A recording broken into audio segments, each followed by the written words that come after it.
22واں باب پہلی آیت۔ پھر اس نے مجھے بلور کی طرح چمکتا ہوا آب حیات کا ایک دریا دکھایا جو خدا اور برہ کے تخت سے نکل کر اس شہر کی سڑک کے بیچ میں بہتا تھا۔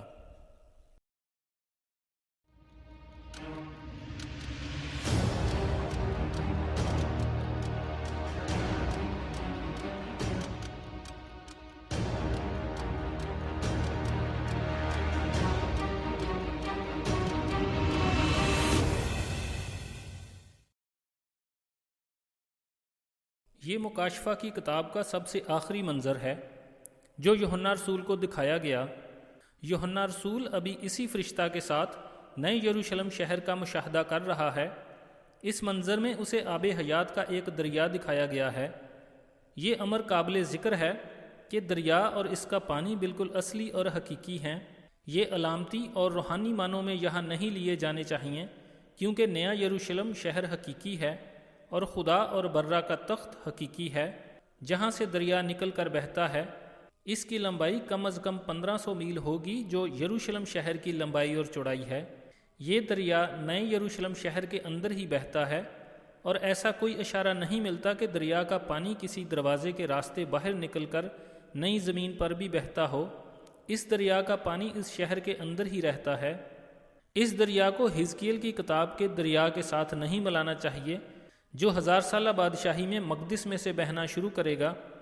حزقیل 47 باب میں لکھا ہے، پھر وہ مجھے ہیکل کے دروازہ پر واپس لایا اور کیا دیکھتا ہوں کہ ہیکل کے آستانہ کے نیچے سے پانی مشرق کی طرف نکل رہا ہے، کیونکہ ہیکل کا سامنا مشرق کی طرف تھا، اور پانی ہیکل کی دہنی طرف کے نیچے سے مذبح کی جنوبی جانب سے بہتا تھا۔ جس جگہ سے یہ دریا نکلتا ہے ابھی وہاں ایک بڑا میدان ہے جس کے سامنے مشرق کی طرف دیوار کا مشرقی دروازہ ہے۔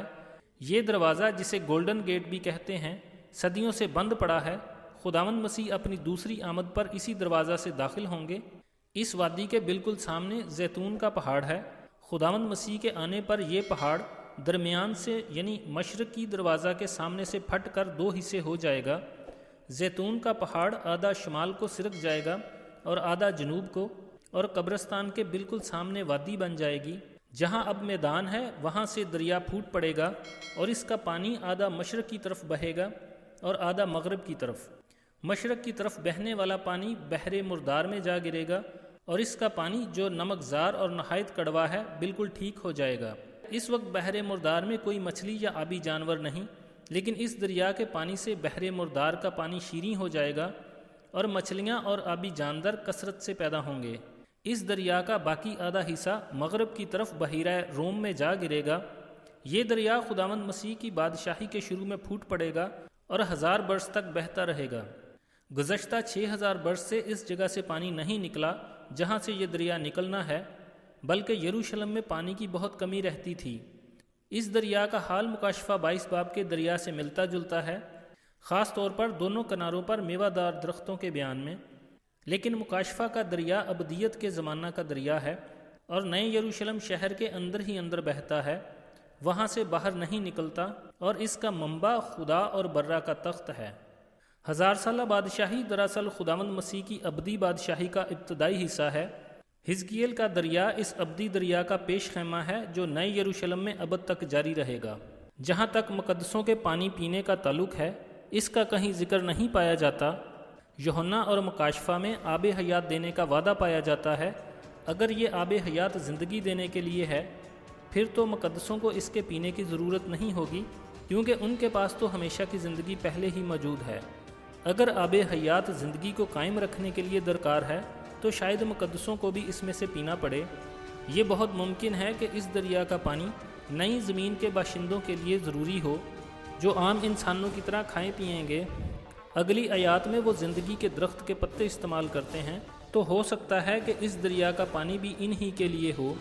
دریا کا پانی مقدسین استعمال کریں یا نئی زمین کے باشندے، ایک بات یقینی ہے کہ یہ پانی اس قدر پاک و صاف، شفاف اور لذیذ ہوگا کہ تمام دنیا میں ایسا پانی کہیں نہیں ہوگا۔ پینے کا پانی تمام سطح زمین پر مختلف قسم کی ملاوٹوں کی وجہ سے ناخالص ہو چکا ہے۔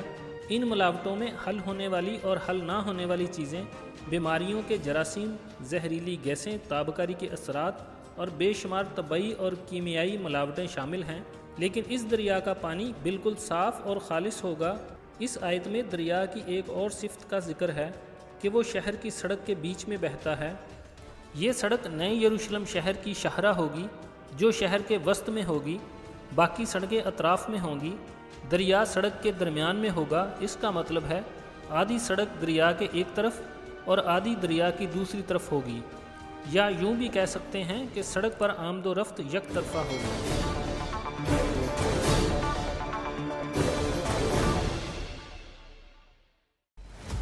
پھر اس نے مجھ سے کہا، اس کتاب کی نبوت کی باتوں کو پوشیدہ نہ رکھ، کیونکہ وقت نزدیک ہے۔